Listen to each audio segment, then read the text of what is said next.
హల్లెలూయా. అందరు ఎక్కడ ఉన్నారా? అందరు ఎక్కడ ఉన్నారండి?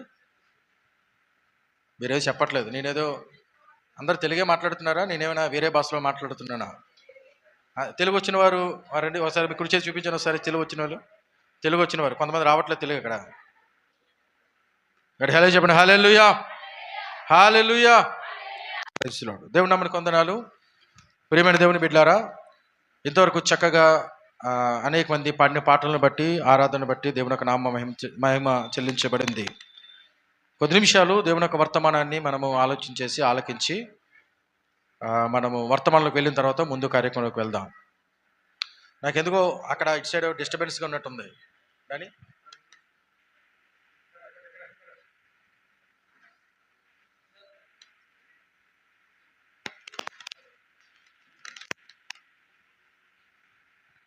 Praise lord. ప్రియమైన దేవుని సంగమా, కొద్ది నిమిషాలు దేవుని యొక్క వర్తమానాన్ని చాలా శ్రద్ధగా ఆలకించండి. కొద్ది నిమిషాలు శ్రేష్టమైన మాటలు, శ్రేష్టమైన వచనాలు ప్రభు మనతో మాట్లాడాలని ఆయన ఇష్టపడుతూ ఉండగా, ఆత్మ గలవాడు, చెవి గలవాడు ఆత్మ చెప్పుచున్న మాటలు వినుగాక అన్నాడు పరిశుద్ధాత్ముడు. మనకందరి చెవిలో ఉన్నాయి, కానీ సరిగ్గా వినలేని పరిస్థితి ఉందేమో. ఆత్మ చెప్పుచున్న మాటలు, పరిశుద్ధాత్మ దేవుడు చెప్తున్న మాటలు మనం శ్రద్ధగా ఆలకించే ప్రయత్నం చేద్దాం. వాక్య ధ్యానం నిమిత్తము 2వ పేతురు రాసిన పత్రిక, ద సెకండ్ పీటర్, 2వ పేతురు రాసిన పత్రిక 1వ అధ్యాయం 10వ వచనం మనము చదువుకొని మనం ధ్యానం చేద్దాం. 2వ పేతురు రాసిన పత్రిక 1వ అధ్యాయం 10వ వచనం. అందువలన సహోదరులారా, మీ పిలుపును, ఏర్పాటును నిశ్చయము చేసుకొనుటకు మరి జాగ్రత్త పడుడి. ఇంకొకరు 1 పేతురు రాసిన పత్రిక 1వ అధ్యాయం 14 నుంచి 16 వచనాలు కలిసే ఉన్నాయి. మరొకరు చదివి వినిపించాల్సి మనం చేస్తూ ఉన్నాను. నేను పరిశుద్ధుడనై ఉన్నాను గనుక మీరును పరిశుద్ధులై ఉండుడని వ్రాయబడి ఉన్నది. కాగా మీరు విధేయులకు పిల్లలై మీ పూర్వపు అజ్ఞాన దశలో మీకుండిన ఆశలను అనుసరించి ప్రవర్తింపక, మిమ్మును పిలిచినవాడు పరిశుద్ధుడై ఉన్న ప్రకారము మీరును సమస్త ప్రవర్తన యందు పరిశుద్ధులయ్యుండుడి. మనందరి వెనుకల్లో దేవుడు తన పరిశుద్ధ వాక్యం దీవించి ఆశీర్వదించును గాక. అందరికీ ఆమె చెప్పండి. ఆమెన్. ప్రియులారా, మొట్టమొదటిగా పరిశుద్ధాత్మ ద్వారా పేతురు భక్తుడు మాట్లాడుతూ ఏమంటాడంటే, దేవుడు మిమ్మల్ని పిలుచుకున్నాడు. ఇందాక మనం ఆశాప కీర్తన 1వ వచనంలో కూడా తూర్పు నుంచి పడమటి వరకు దేవుడు పిలుస్తూ ఉన్నాడు అని చెప్పి మనం ధ్యానం చేశాం కదా. మనము ఆరాధనలో ధ్యానం చేసాం. ఇప్పుడు దేవుడు పిలుస్తూ ఉన్నాడు. దేవుడు ఒక పిలుపు ఉంది. ప్రతి వ్యక్తి పట్ల దేవుడికి ఒక ప్రత్యేకమైన పిలుపు ఉంది కదండి. ఇక్కడ కూర్చున్న కొద్ది మందిలో అందరూ కూడా ఒక రకమైన పిలుపుతో పిలువబడిన వారు కాదు. రకరకాల పిలుపులతో దేవుడు మనందరూ కూడా పిలిచాడు. ఈ మధ్యాహ్న కాల సమయంలో ఈ ఆహ్లాదకరమైన వాతావరణంలో దేవుని యొక్క సన్నిధిలో మనం కూర్చున్నామంటే అదేదో యాక్సిడెంట్లుగా మన దేవుని యొక్క సన్నిధికి రాలేదు. మనము దేవుని ద్వారా పిలువబడ్డాం కాబట్టి, మనం దేవుని ద్వారా ఏర్పాటు చేయబడ్డాం కాబట్టి, మనం దేవుని ద్వారా ప్రత్యేకించబడినాము కాబట్టి మనం దేవుని యొక్క సన్నిధిలో చెప్పండి. హల్లెలూయా. ప్రియులారు, చాలా జాగ్రత్తగా గమనించండి. దేవుడు మన కొరకు ఏ పిలుపునైతే పిలిచాడో ఆ పిలుపును నిత్యము చేసుకోవడానికి మరింతగా జాగ్రత్త పడాలి అని లేఖనం మాట్లాడుతోంది. దురదృష్టకరం ఏంటంటే, కొంతమందికి దేవుడు ఎందుకు పిలుచుకున్నాడో చాలా మందికి తెలియదు. ప్రభువా నేను ఎందుకు పిలుచుకున్నావు, ప్రభువా నేను ఎందుకు ఏర్పాటు చేసుకున్నావు, ప్రభువా నేను ఎందుకు ప్రత్యేకపరుచుకున్నావు, ప్రభు ఎందుకు నా కొరకు నీ రక్తం కార్చావు, నాకు బయలుపరచు అని చెప్పి ఉపవాసం ఉండి ప్రార్థన చేస్తే దేవుడు ఖచ్చితంగా ఆ బయలుపాటును మనకు అనుగ్రహిస్తాడు. ప్రియులారా, దేవుడు మనకు ఎందుకైతే పిలుచుకున్నాడో ఆ పిలుపుకు తగ్గ జీవితం మనం జీవించాలి అనే లేఖనం చాలా స్పష్టంగా మాట్లాడుతూ ఉంది. దేవుడు అనేక విషయాల గురించి మనం పిలుస్తూ ఉన్నాడు. ఫర్ ఎగ్జాంపుల్ ఇవి చెప్పాలంటే, దేవుడు తన సహవాసానికి పిలుస్తూ ఉన్నాడు. ప్రియులారా, దేవుడు ఆత్మ సంబంధమైన ప్రవర్తన గలవారుగా జీవించినట్లు ఆయన మనం పిలుస్తూ ఉన్నాడు. దేవుడు చీకట్లో నుంచి ఆశ్చర్యకరమైన తన వెలుగులోనికి దేవుడు మనం పిలుస్తూ ఉన్నాడు. అశాంతితో ప్రయాసతో ఉన్న మనలను శాంతినివ్వడానికి ఆయన పిలుస్తూ ఉన్నాడు. ఎన్నో రకాల పిలుపులు దేవుడు పిలుస్తూ ఉన్నాడు. కానీ ఈ మధ్యాహ్న కాల సమయంలో ప్రియులారా, ఒక పిలుపు గురించి మీతో ప్రత్యేకంగా నేను మాట్లాడాలని నేను ప్రభుపేట నేను ఇష్టపడుతూ ఉన్నాను. ప్రియులారా, మనం చదువుకున్న 2వ లేఖన భాగం ఏం సెలవిస్తూ ఉందంటే, దేవుడు పరిశుద్ధుడు కాబట్టి మీరును పరిశుద్ధంగా ఉండాలని రాయబడి ఉన్నది కదా. మీ వ్యర్థమైన పూర్వ ఆలోచనల ప్రకారం, పూర్వ సాంప్రదాయాల ప్రకారం, పూర్వ పద్ధతుల ప్రకారం మీరు జీవించక, దేవుడు ఏ విధంగా అయితే పరిశుద్ధంగా ఉన్నాడో, మిమ్మల్ని పిలిచిన దేవుడు పరిశుద్ధుడు కాబట్టి మీరు కూడా ఎలా ఉండాలి? పరిశుద్ధులుగా ఉండాలి అని దేవుడు మాట్లాడుతూ ఉన్నాడు. అయితే ప్రియులారా, చాలా జాగ్రత్తగా గమనించండి. మన పిలుపు ఎందు నిమిత్తమో తెలుసా? మన పిలుపు, మన దేవుడు ఏ విధంగా పరిశుద్ధుడో మనం కూడా అదే విధంగా పరిశుద్ధంగా ఉండాలనే దేవుడు పిలుస్తూ ఉన్నాడు. నమ్మినవారు గారు గలే చెప్తారు, హల్లెలూయా. ఎలా ఉండాలి పిలిచాడు దేవుడు మనల్ని? పరిశుద్ధంగా ఉండాలని పిలిచాడు. సాధ్యమా పరిశుద్ధంగా ఉండడం అనేది? ఏమంటే ప్రియులారా, పరిశుద్ధంగా ఉండడం సాధ్యమంటే నో డౌట్ సాధ్యమే. ఎందుకో తెలుసా? ఈ పాప భూయిష్టమైన జీవితంలో, పాపపు ప్రపంచంలో ఎలా పరిశుద్ధంగా జీవించగలనండి అని ఒక ప్రశ్న వేసినట్లయితే దానికి జవాబు దేవుడే చెబుతున్నాడు. నేను పాప ప్రపంచంలో 33.5 సంవత్సరాలు బ్రతికాను. నా అడుగు జాడలను అనుసరించి మీరు జీవించగలిగినట్లయితే నేను ఎలాగ జీవిస్తానో మీరు కూడా అలా జీవించగలరు. నేను ఎలాగుంటానో మీరు కూడా అలాగ ఉండగలరు. నేను పరిశుద్ధుని కాబట్టి మీరు కూడా పరిశుద్ధంగానే ఉండాలి అని దేవుడు మాట్లాడుతూ ఉన్నాడు. ఒక మాట చెప్పంటారండి, పరిశుద్ధత లేకుండా ప్రభువును చూచుట అసాధ్యము అని లేకుండా మాట్లాడుతూ ఉంది. ప్రభు ఎక్కడ చూస్తాం? ఆయన ఉన్నట్టుగా ఆయన సున్న స్థలంలో మనం చూస్తాం, పరలోక రాజ్యంలో మనం చూస్తాం. ప్రియులరా, ఏమండి, దేవుడిని ఎప్పుడైనా ఎవరైనా చూశారంటే నో అని చెప్పాలి. చాలా జాగ్రత్తగా గమనించండి. దేవుడు అంటాడు కదా, ఇగో నన్ను చూడటానికి అతి త్వరలో ఆయన రాబోతూ ఉన్నాడు, మనం ఆయన కలుసుకోబోతున్నాం. ఆ శుభ గడియ, ఆ శుభ సందర్భమున మేఘాల మీద మనం వెళ్ళి మన ప్రభును చూసి మనసారా మన ఆరాధన చేయబోతున్నాం. అలా చూసే ఆ గొప్ప ధన్యత నీకు నాకు రావాలంటే, ఆ ఎత్తబడే గుంపులో నీవు నేను కూడా ఉండాలంటే మనం పరిశుద్ధత కలిగి జీవించాలి అని దేవుని యొక్క వాక్యం చాలా స్పష్టంగా మాట్లాడుతూ ఉంది.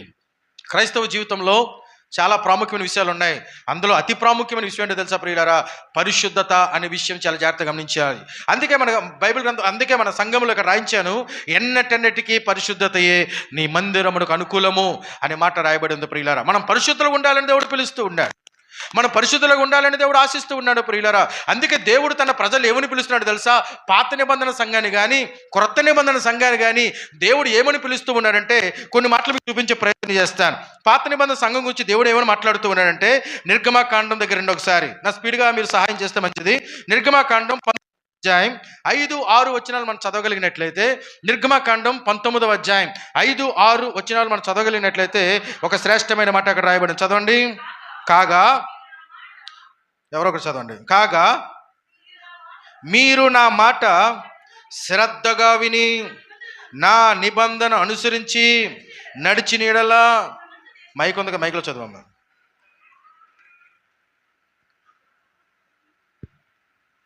కాగా మీరు నా మాట శ్రద్ధగా విని నా నిబంధన అనుసరించి నడిచిన యెడల మీరు సమస్త దేశ జనులలో నాకు స్వకీయ సంపాద్యులగుదురు. సమస్త భూమియు నాదే కదా.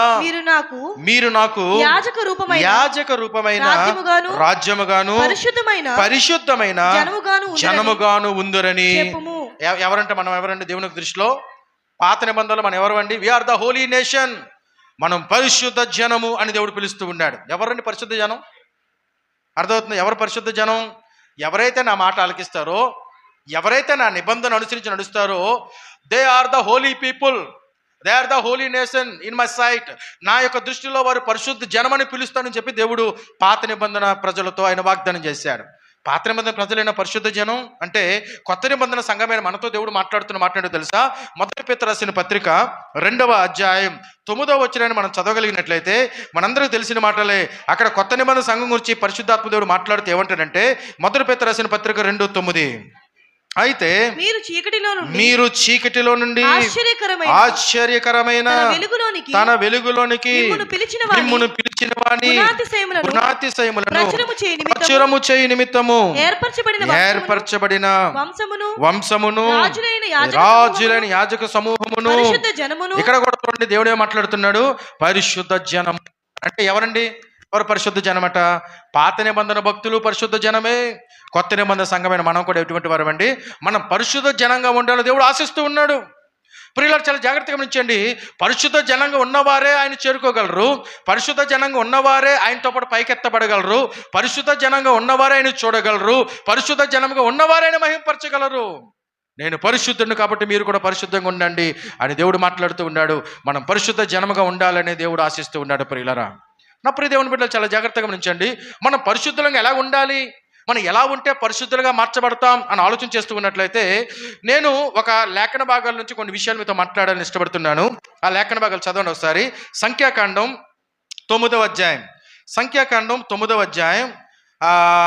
మీరందరూ కూడా యాక్టివ్గా ఉండాలని ఇష్టపడుతున్నాను. సంఖ్యాకాండం 9వ అధ్యాయం 15వ వచనం నుంచి 23వ వచనం వరకు మరలా మనం ఉత్తర ప్రత్యుత్తరంగా చదువుకుందాం. ఉత్తర ప్రత్యుత్తరములుగా అంటే ఏంటంటే నేను ఒక వచనం చదువుతాను, మీరు మరి వచనం చదవాల్సిందిగా మనం చేస్తూ ఉన్నాను. సంఖ్యాకాండం, అందరూ కూడా బైబిల్ అంతా తీసుకోనండి. సంఖ్యాకాండం 9వ అధ్యాయం 15 నుంచి 23 వచనాల వరకు నేను ఒక వచనం చదువుతాను, మీరు కూడా మరొక వచనం చదివి దేవుని మహింపరచాల్సిందిగా మనం చేస్తూ ఉన్నాం. 15వ వచనం నుంచి చదువుతున్నాను, జాగ్రత్తగా వచ్చండి.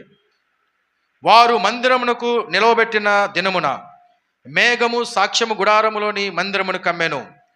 సాయంకాలం మొదలుకొని ఉదయం వరకు అగ్ని వంటి ఆకారము మందిరం మీద ఉండెను.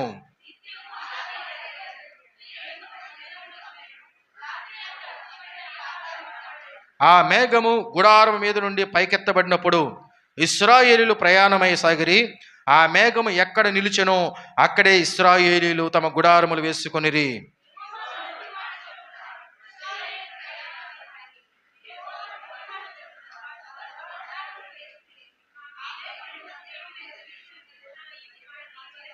ఆ మేఘము బహుదినములు మందిరం మీద నిలిచిన ఎడల ఇశ్రాయేలీయులు యెహోవా విధిని అనుసరించి ప్రయాణం చేయకుండిరి.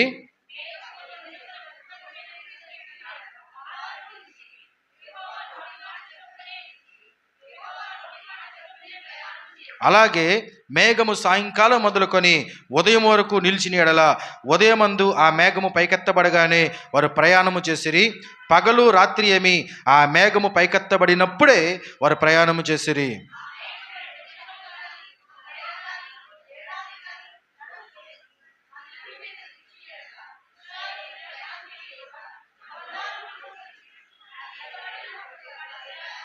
యెహోవా మాట చొప్పున వారు తమ గుడారములు వేసుకొనిరి. యెహోవా మాట చొప్పున వారు ప్రయాణం చేసిరి. మోసే ద్వారా యెహోవా చెప్పిన మాటను బట్టి యెహోవా ఆజ్ఞ అనుసరించి నడిచిరి. ఎంతమందికి అర్థమైంది నాకే తెలియదు, కానీ చాలా జాగ్రత్తగా ఎందుకు మీతో చదివించానంటే ఈ మాటలన్నీ కూడా కొంచెం చదివినట్టు ఉంటుంది, చెప్పినప్పుడు కొంచెం మీకు కూడా అర్థమవుతుంది విషయంతో మీతో చదివించే ప్రయత్నం చేశాను. చాలా జాగ్రత్తగా గమనించండి. మనం చదివిన ఈ 8 వచనాల్లో మనం పరిశుద్ధంగా జీవించాలంటే ఎలా జీవించాలి? దేవుడు పరిశుద్ధుడు కాబట్టి ఆయన నమ్ముకున్న ప్రజలు పరిశుద్ధ జనము అని పాత నిబంధనలోనూ దేవుడు మాట్లాడాడు, క్రొత్త నిబంధనలను కూడా దేవుడు మాట్లాడాడు. పరిశుద్ధ జనంగా ఉండాల్సిన మనము ఏం చేస్తే పరిశుద్ధ జనంగా ఉంటామో సంఖ్యాకాండంలో కొన్ని విషయాల ద్వారా దేవుడు మనతో మాట్లాడాలని ఆయన ఇష్టపడుతున్నాడు. ఇక్కడ ఒక ప్రియులారా చాలా జాగ్రత్తగా గమనించాను. అందరూ నా వైపు చూడండి. ఎక్కడ డిస్టర్బెన్స్, నాకు ఈ మైక్ ద్వారా డిస్టర్బెన్స్ వస్తుంది, అయినా నో ప్రాబ్లం, నా మాట ఆలకించండి. ఇక్కడ మనం పరిశుద్ధ జనంగా ఉండాలంటే మనం చదువుకున్న 8 వచనాల్లో 4 విషయాలతో దేవుడు కనెక్ట్ అవ్వమన్నాడు. 4 విషయాలతో దేవుడు కనెక్ట్ అవ్వమన్నాడు. ఆ 4 విషయాలతో దేవుడు ఆ 4 విషయాల్లో మనం కనెక్ట్ అవ్వగలిగినట్లయితే, ఎవరైతే who ever will connect the 4 things, ఆ 4 విషయాలు ఎవరైతే కనెక్ట్ అవుతారో నో డౌట్ వారు పరిశుద్ధ జనాంగమే అని దేవుడే సాక్ష్యం ఇస్తూ ఉన్నాడు. ప్రియులారా, ఇప్పుడు చాలా జాగ్రత్తగా గమనించండి. నేను దీని యొక్క బ్యాక్గ్రౌండ్ చెప్పి నా సందేశం చెప్తాను. చాలా జాగ్రత్తగా గమనించండి.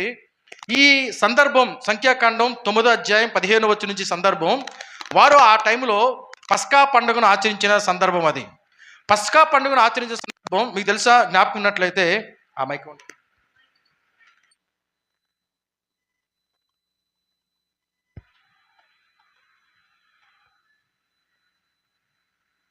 చాలా జాగ్రత్తగా గమనించండి.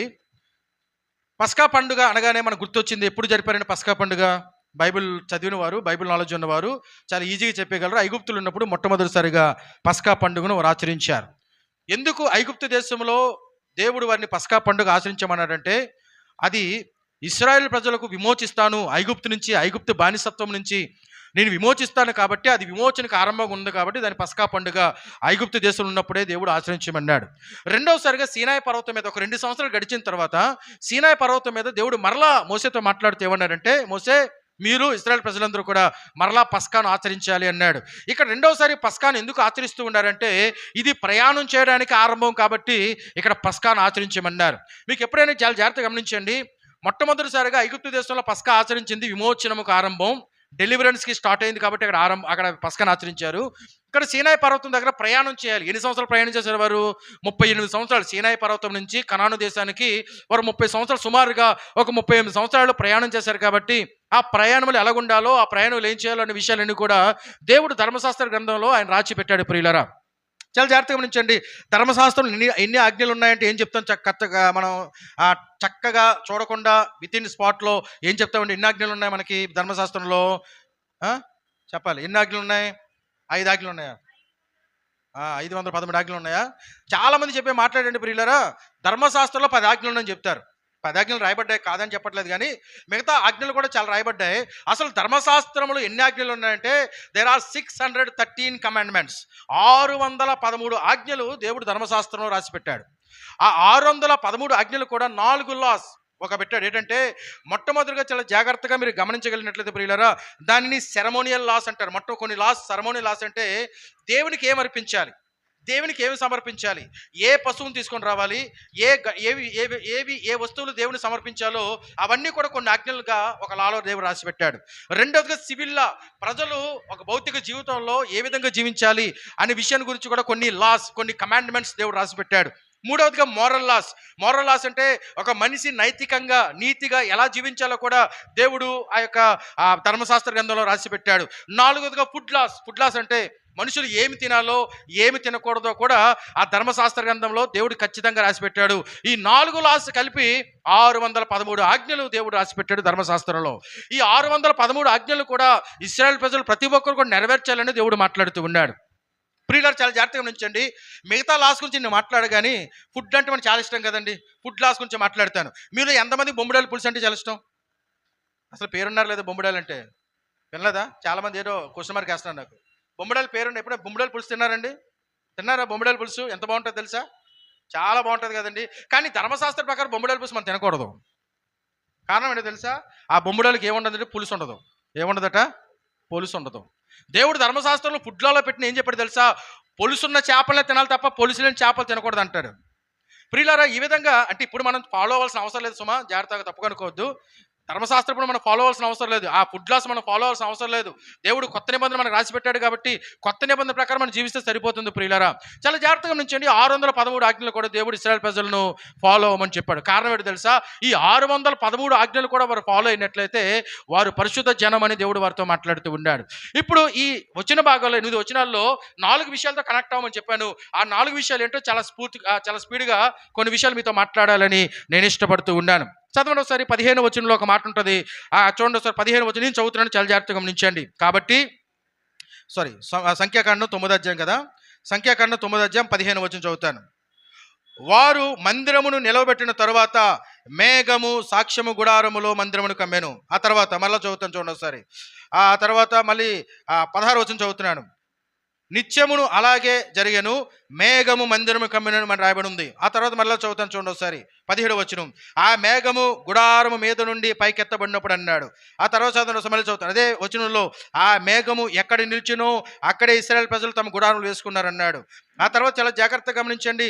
18వ వచనం చాలా జాగ్రత్తగా గమనించండి ప్రియులారా. మనం మధ్యలో చదివినట్లయితే ఆ మేఘము మందిరం మీద నిలిచి ఉండిన దినములన్నీ అన్నాడు. ఇలాగా మనం చదివిన ఆ యొక్క 8 వచనాల్లో కూడా ఎక్కువగా రిపీట్ అయిన వర్డ్ ఏంటో తెలుసా? మేఘము, మేఘము, మేఘము. అందరూ అవి చూస్తున్నారా? దేవుడు మేఘముతో కనెక్ట్ అవ్వమన్నాడు ఇశ్రాయేలుని. ఎలా కనెక్ట్ అవ్వమన్నారంటే చాలా జాగ్రత్తగా గమనించండి. మేఘం ఎక్కడైతే నిలిచిపోయి ఉంటుందో మీరు కూడా అక్కడ నిలిచిపోండి. మేఘం ఎక్కడైతే పైకెత్తబడి నడుస్తూ ఉంటుందో మీరు కూడా నడవాలి. మేఘం యొక్క కదలికలను బట్టి మీరు కదలాలని చెప్పి దేవుడు మేఘంతో కనెక్ట్ అవ్వమన్నాడు ఇశ్రాయేల్ ప్రజల్ని. ఒకవేళ ఆ మేఘము తెల్లవారి కదిలితే తెల్లవారి కదిలిపోవాలి, మధ్యాహ్నం కదిలితే మధ్యాహ్నం కదిలిపోవాలి, రాత్రి కదిలితే రాత్రి కదిలిపోవాలి, మిడ్ నైట్ కదిలితే మిడ్ నైట్ కదిలిపోవాలి, ఒక దినం కదిలితే ఆ దినాన్ని మూవ్ అయిపోవాలి, సంవత్సరానికి కదిలితే సంవత్సరానికి మూవ్ అవ్వాలి. ఆ మేఘము ఎప్పుడు కనెక్ట్ అవుతుంది, ఎప్పుడు నడుస్తుందో అప్పుడు మీరు కూడా మీ గుడారాలు ఎత్తుకొని నడవండి అని చెప్పి దేవుడు ఇశ్రాయేల్ ప్రజలతో మాట్లాడిన సందర్భాలు మనం జ్ఞాపకం చేసుకుంటున్నాం. అంటే ఇశ్రాయేల్ ప్రజలు దేవుడు దేంతో కలవమన్నాడు, దేంతో కనెక్ట్ అవ్వమన్నాడు? మేఘముతో కనెక్ట్ అవ్వమన్నాడు. ప్రియులరా, పాత నిబంధన జనమైన ఇశ్రాయేల్తో మేఘముతో కనెక్ట్ అవ్వమంటే ఆ మేఘము దేనికి సాదృశ్యంగా ఉందో తెలుసా? ఆ మేఘము దేనికి సాదృశ్యంగా ఉందంటే పరిశుద్ధాత్మ దేవునికి సాదృశ్యంగా ఉంది. ఎలాగంటే 1 కొరింథీ రాసిన పత్రిక 10వ అధ్యాయం మీరు చదవగలిగినట్లయితే 1 కొరింథీలకు రాసిన పత్రిక 10వ అధ్యాయం చూడండి ఒకసారి. కొన్ని మాటలు అక్కడ రాయబడి ఉంటాయి ప్రియులరా. 1 కొరింథీలకు రాసిన పత్రిక 10వ అధ్యాయం చూడండి ఒకసారి. మొదటి నుంచి కొన్ని వచనాలు చదువుతాను, చాలా జాగ్రత్తగా గమనించండి. సహోదరులారా, ఈ సంగతి మీకు తెలియకుండా నాకు ఇష్టం లేదు. అది ఏదనగా మన పితరులందరూ మేఘము కింద ఉండిరి, వారందరూ సముద్రములో నడిచిపోయిరి, అందరూ మోసేను బట్టి మేఘములోను సముద్రములోను బాప్తిస్మం పొందిరి అన్నాడు. చాలా జాగ్రత్తగా గమనించండి ప్రియులారా. ఇక రెండు థింగ్స్ మనకు కనబడుతున్నాయి, రెండు వస్తువులు కనబడుతున్నాయి. ఏంటో తెలుసా? మొట్టమొదటిగా సముద్రము, రెండవదిగా మేఘము కనబడుతూ ఉంది. ఇక్కడ పౌలు భక్తులు మాట్లాడుతూ కొరింథీ సంఘంతో మాట్లాడుతూ ఏమన్నాడంటే, ఆ ఇశ్రాయేల్ ప్రజలట మోసేని బట్టి సముద్రంలోనూ బాప్తిసం పొందుకున్నారట, మేఘములోను కూడా బాప్తిసం పొందుకున్నారట. ఇప్పుడు చాలా జాగ్రత్తగా గమనించండి ప్రియులారా. సముద్రంలో బాప్తిసం పొందుకోవడం అంటే అర్థం ఏంటంటే అది నీటి బాప్తిస్మము, మేఘములో బాప్తిసం పొందుకోవడం అంటే అర్థం ఏంటంటే అది ఆత్మ బాప్తిస్మము. గట్టి హల్లెలూయా చెప్పండి. హల్లెలూయా. మేఘము పరిశుద్ధాత్మ దేవునికి సాదృశ్యంగా కనబడతా ఉంది. ప్రియమైన దేవుని బిడ్డలారా, చాలా జాగ్రత్తగా గమనించండి. ఇశ్రాయేల్ ప్రజలు ఐగుప్తు దేశం మొదలుకొని పాలు తేళ్లు ప్రవహించే కనాను దేశానికి వారు వెళ్తూ ఉన్నప్పుడు దేవుడు వారికి పగటి కాలంలో మేఘస్తంభం వలె, రాత్రి కాలంలో అగ్నిస్తంభం వలె దేవుడు వారితో నడిచాడు. అక్కడ పగటి కాలంలో నడిచిన మేఘస్తంభం ఏంటో తెలుసా ప్రియులారా? అది పరిశుద్ధాత్మ దేవుడు అనే విషయాన్ని జ్ఞాపకం తెచ్చుకోండి. ఇప్పుడు ఇశ్రాయేల్ ప్రజల్ని మేఘంతో కనెక్ట్ అవ్వమని దేవుడు మాట్లాడుతూ ఉంటే, కొత్త నిబంధన సంఘంగా దేవుడు మనతో మాట్లాడుతుంది తెలుసా? మీరు పరిశుద్ధాత్మతో కనెక్ట్ అవ్వాలి, పరిశుద్ధాత్మ నడిపించిన ప్రకారం మీరు నడవాలి. మీ ఇష్టానుసారంగా మీరు నడవడానికి వీల్లేదు, మీ ఇష్టానుసారంగా మీరు బ్రతకడానికి వీల్లేదు, మీ ఇష్టానుసారంగా మీరు ఆలోచన చేయడానికి వీల్లేదు, మీ ఇష్టానుసారంగా నాది నాది నా శరీరం, నా ఇల్లు, నా డబ్బు, నా సమస్తం అని చెప్పి మనం విర్రవీయడానికి వీల్లేదు. మనం ఒక అడుగు వేస్తూ ఉన్నామంటే ఎవరి ప్రకారంగా నడవాలి? ఆత్మానుసారంగా నడవాలి. పరిశుద్ధాత్మ దేవుడు మనకి ఏ మార్గంలో నడిపిస్తాడో ఆ మార్గంలో నడవాలి అని లేఖనం చాలా స్పష్టంగా మాట్లాడుతుంది ప్రియులారా. చదువుతారు ఒక మాట, రోమిలికి రాసిన పత్రిక చూడండి సార్, 8వ అధ్యాయం 14 వచ్చిన మనం చదవగలిగినట్లయితే, రోమిలికి రాసిన పత్రిక 8వ అధ్యాయం 14 వచ్చిన మనం చదవగలిగినట్లయితే ఒక స్పష్టమైన మాట అక్కడ రాయబడి చూడండి ఒకసారి. దేవుని ఆత్మ చేత ఎందరు నడిపించబడుదురో వారందరూ దేవుని కుమారులై ఉన్నారు. గడి హల్లెలూయా చెప్తారు. హల్లెలూయా. మనం దేని ద్వారా నడిపించబడాలండి? దేవుని ఆత్మ చేత నడిపించబడాలి, పరిశుద్ధాత్మ ద్వారా నడిపించబడాలి. ఎప్పుడు మనం పరిశుద్ధాత్మ ద్వారా నడిపించబడతాం?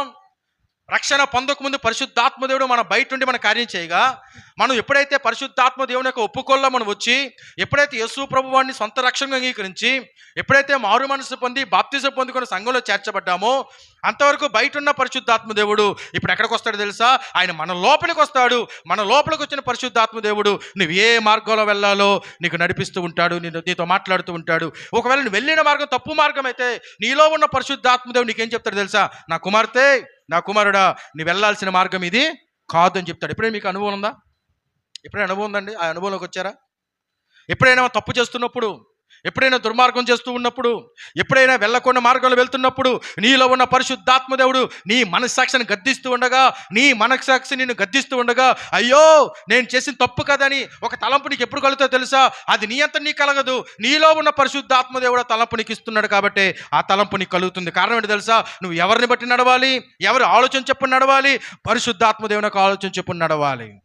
బైబిల్ అంతా సెలవిస్తూ ఉంది కదా, దుష్టుల ఆలోచన చెప్పుని నడవక, చెప్పాలి, పాపుల మార్గమును నిలువక, అపహాసకులు కూర్చుండు చోటును కూర్చుండక, యెహోవా ధర్మశాస్త్రమును ఆనందించచ్చు, దివారాత్రము దాన్ని ధ్యానించేవాడు ధన్యుడు అన్నాడు. ఎందుకంటే ప్రియులరా, దేవుని యొక్క వాక్యం ఎందుకు ధ్యానించాలంటే ఆ వాక్యమైన దేవుడే నిజమైన దేవుడుగా ఉన్నాడు ప్రియులరా.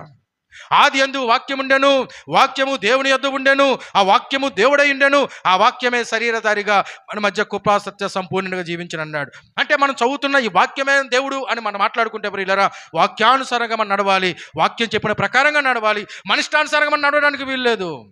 ప్రియదేవుని సంఘం చాలా జాగ్రత్తగా గమనించండి. నువ్వు ఎవరి ప్రకారంగా నడుస్తున్నావు? ఆత్మానుసారంగా నడుస్తున్నావా? ఆత్మానుసారంగా నడిచిన వారు ఆయన బిడ్డలు అవుతారు, ఆయన చిల్డ్రన్ అవుతారు, ఆయన కుమారులు అవుతారు, కుమార్తెలు అవుతారు అని లేఖనం మాట్లాడుతుంటే, ఈ మధ్యాహ్న కాలంలో ఒక సూటి ప్రశ్న, నువ్వు దేవుని ఆత్మ ప్రకారం నడుస్తున్నావా? నీ ఇష్టానుసారంగా నడుస్తున్నావా?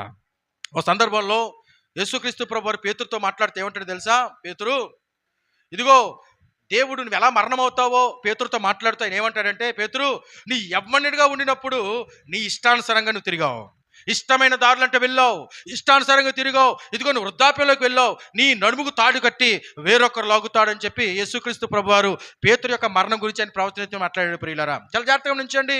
ప్రియ యవ్వన బిడ్డలారా, యవ్వన కాలంలో జీవిస్తున్న మనము, యవ్వన కాలంలో బ్రతుకుతున్న మనము, నా ఇల్లు, నా ఇష్టము, నా శరీరము, నా డబ్బు, నా బలము అనుకోవడం కంటే ప్రియులారా, ప్రభువా నీ ఆత్మ ద్వారా నడిపించు ప్రభువా, ఆత్మ ద్వారా నడుస్తాను ప్రభువా, నువ్వు ఏ మార్గంలో నడమంటే ఆ మార్గంలో నడుస్తాను ప్రభు అని చెప్పి మనము డిసైడ్ చేసుకుని తీర్మానం చేసుకోగలిగినట్లయితే ప్రియులారా, మనం దేవుని బిడ్డలముగా పిలువబడతాం. గడికి హల్లెలూయా చెప్తారు. హల్లెలూయా.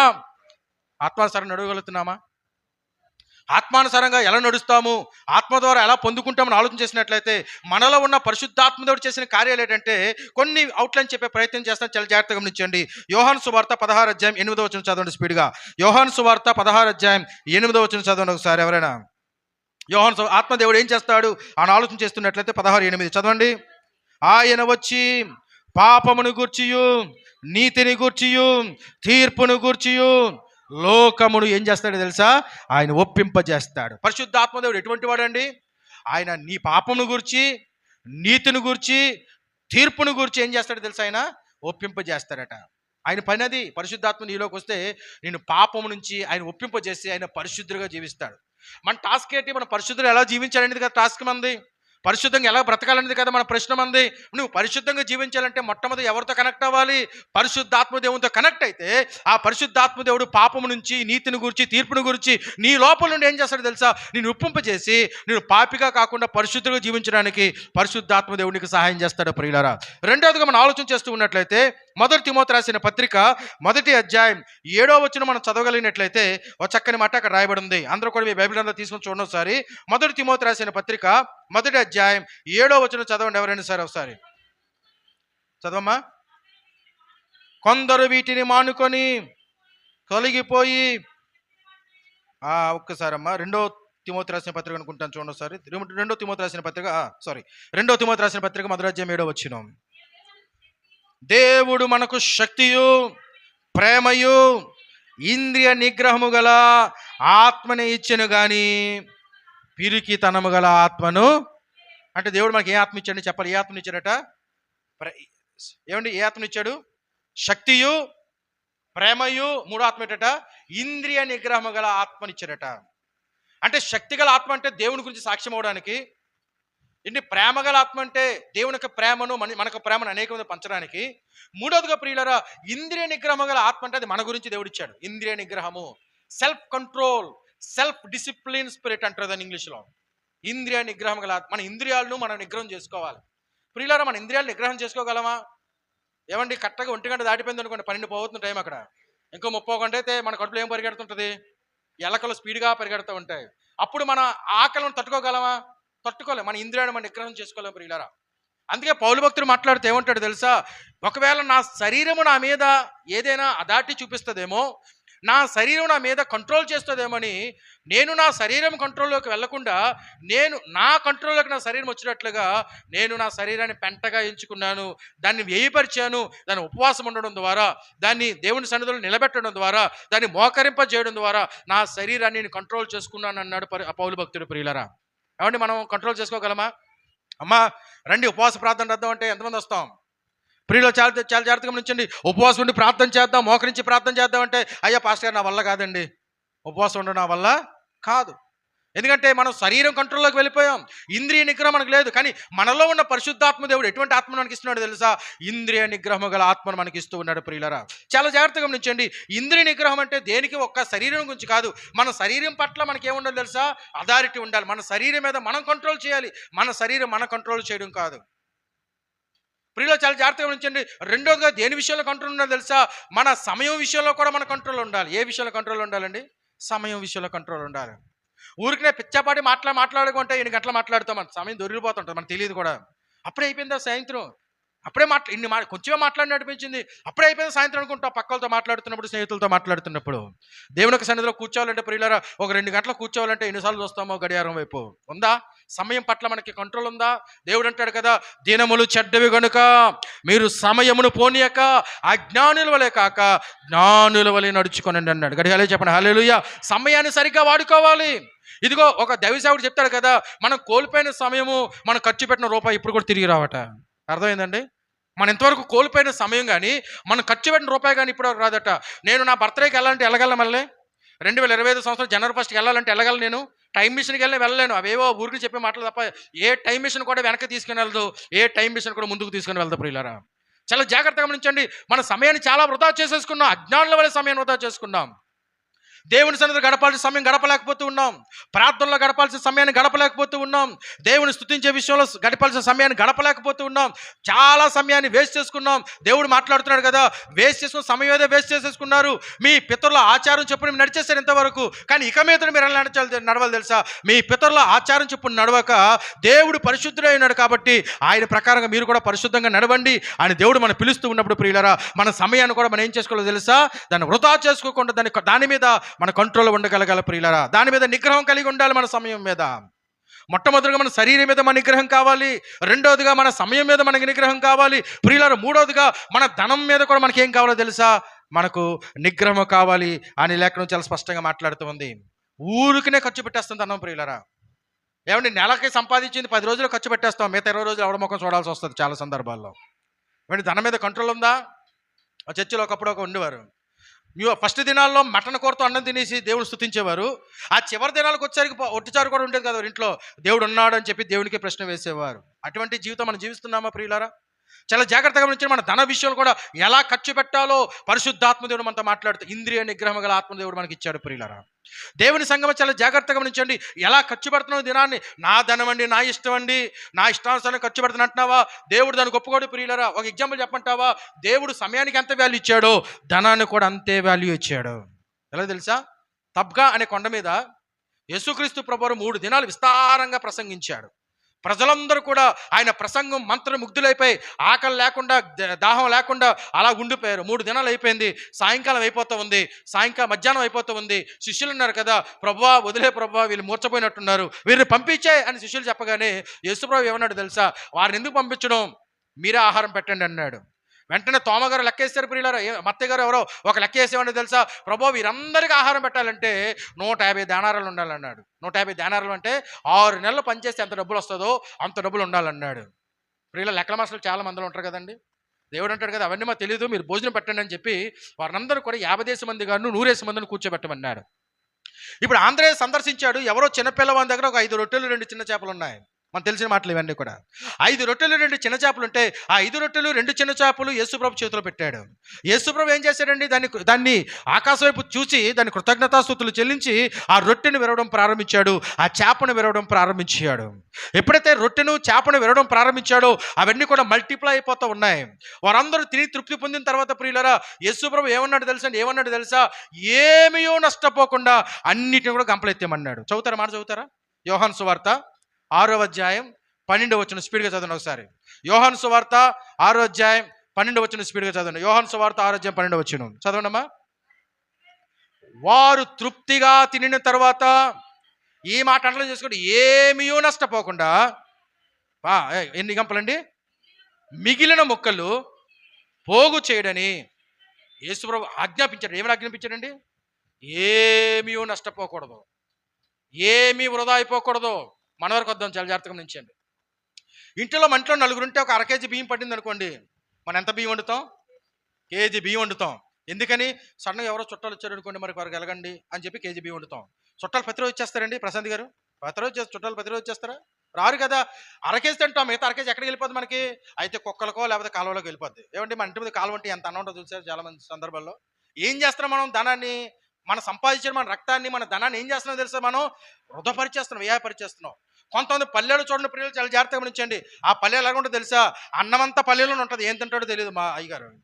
ఎందుకో తెలుసా? అప్పటికే రోడ్డు మీదకి వెళ్ళిపోయి ఏ మిరపకాయ బజ్జీలో లేకపోతే ఎగ్ బొండాలో ఏవో తినేసి వచ్చేస్తాడు, నూడిల్సే తినేసి వచ్చేస్తాడు. భార్య అన్నం పెట్టింది కదని చెప్పి అన్నం తినపోతే తిడతాదని చెప్పి ఏదో 2 ముద్దలు కలిపేసి అన్నం అంతా వదిలేస్తాడు. నాకు ఈరోజు ఆకలి అనిపించట్లేదు, అరగట్లేదు అంటాడు చాలా మంది. కారణం ఏంటో తెలుసా? వృధా. దేవుడు అదని ఒప్పుకోవట్లేదు ప్రియులారా.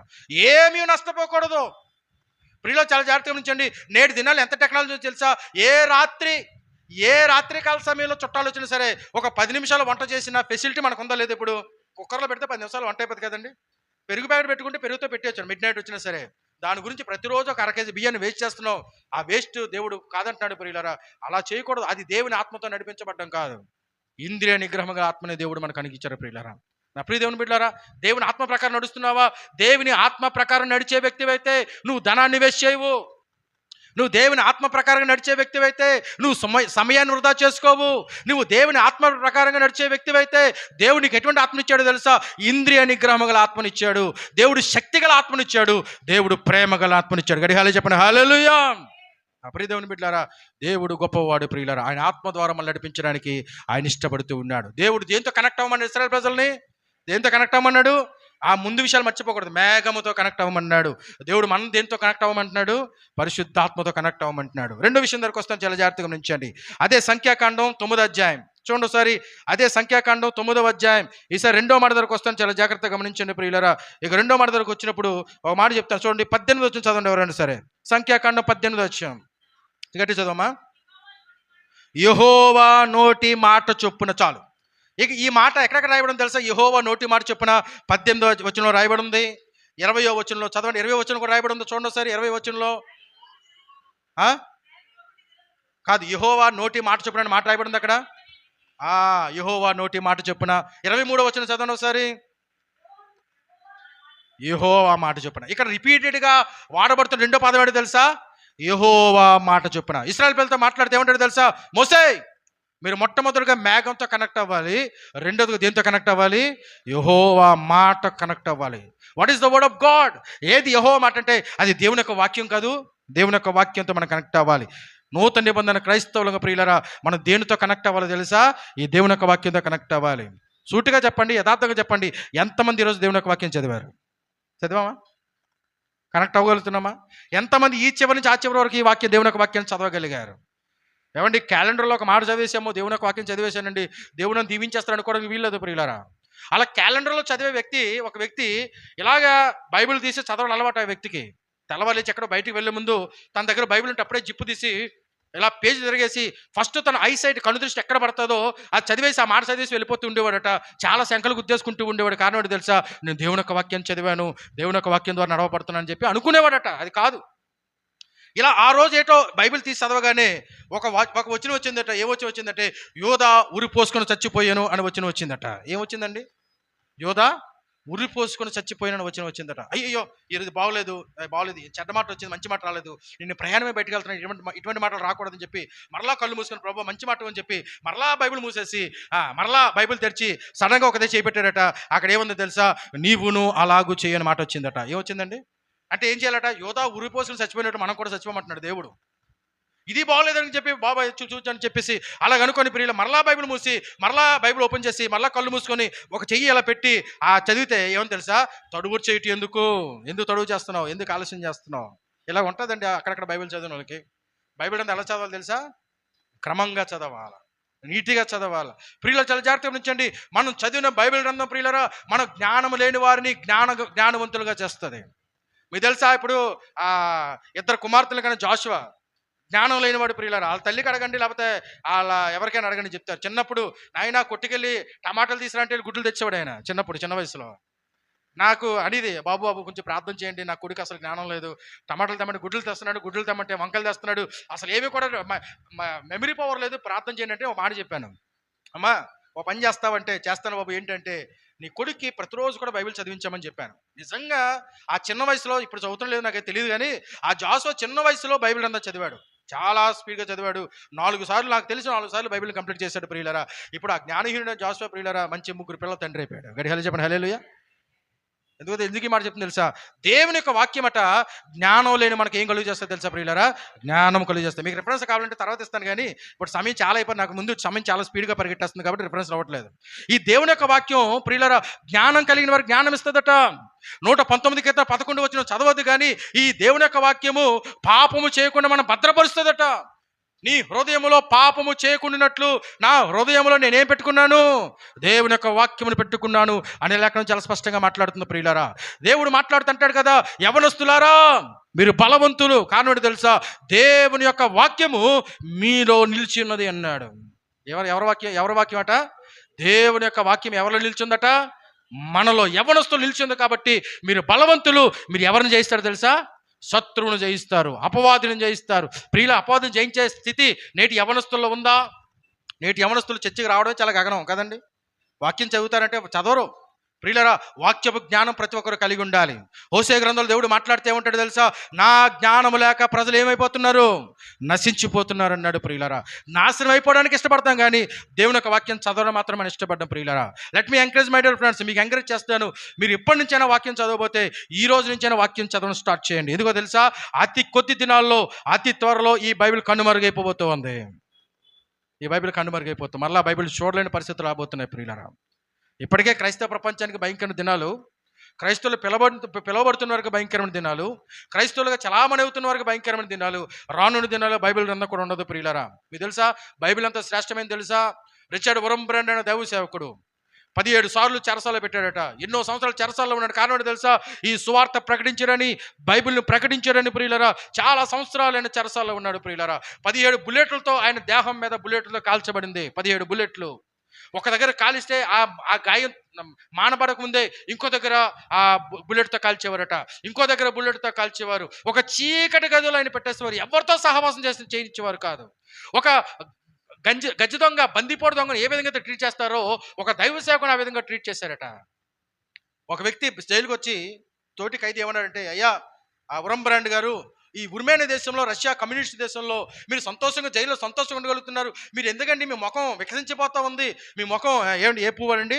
తామర పువ్వు వల్ల ఎలా వికసించిపోతుంది? కారణం ఏంటని అడిగారట. అంత ఆనందంగా ఉన్నారు, కారణం ఏంటని అడిగారట. వెంటనే వితౌట్ ఎనీ లేట్ చేయకుండా ఆ యొక్క వరంబ్రాండ్ అనే దైవసేవుడు చెప్పిన మాట ఏంటో తెలుసా? నేను దేవుని యొక్క వాక్యంతో కనెక్ట్ అయ్యానని చెప్పాడు. ఎలా కనెక్ట్ అయ్యారండి? బైబిల్ గ్రంథం మీ దగ్గర ఉందంటే, లేదు నేను కంటతా పెట్టిన కొన్ని వాక్యాలను చూసావా? ఆ వాక్యాలను దాన్ని ధ్యానించుకుంటూ ఏం చేస్తున్నాను? నేను దాని ద్వారా రిజాయిస్ అవుతున్నాను, దాని ద్వారా రెన్యూ చేయబడుతున్నాను. ఆ వాక్యం నేను ఏం చేస్తుంది తెలుసా? నా శ్రమల కాలంలో నా జీవితంలో నాకు కార్యసిద్ధి కలుగు చేస్తుందని చెప్పాడట. ఆ వాక్యంతో ఎప్పటి వరకు ఉన్నాడంటే, లేదు నేను గుర్తుపెట్టుకున్న వాక్యాలను కూడా అయిపోయాయి. మరి ఏం జరిగింది? నాలాగే నాతో పాటు ఇంకో వ్యక్తి జైలుకి వచ్చాడు. ఆ వ్యక్తి దగ్గర కూడా కొన్ని వాక్యాలు ఉన్నాయి. ఇప్పుడు ఏం చేస్తున్నాడో తెలుసా? ఆ వ్యక్తి నాకు తెలిసిన వాక్యాలు ఆ వ్యక్తి తెలిసిన వాక్యాలు మా ఇద్దరం కూడా పంచుకుంటూ మేము చాలా సంతోషంగా ఉన్నామని చెప్పాడట. ప్రియులు చాలా జాగ్రత్తగా గమనించండి.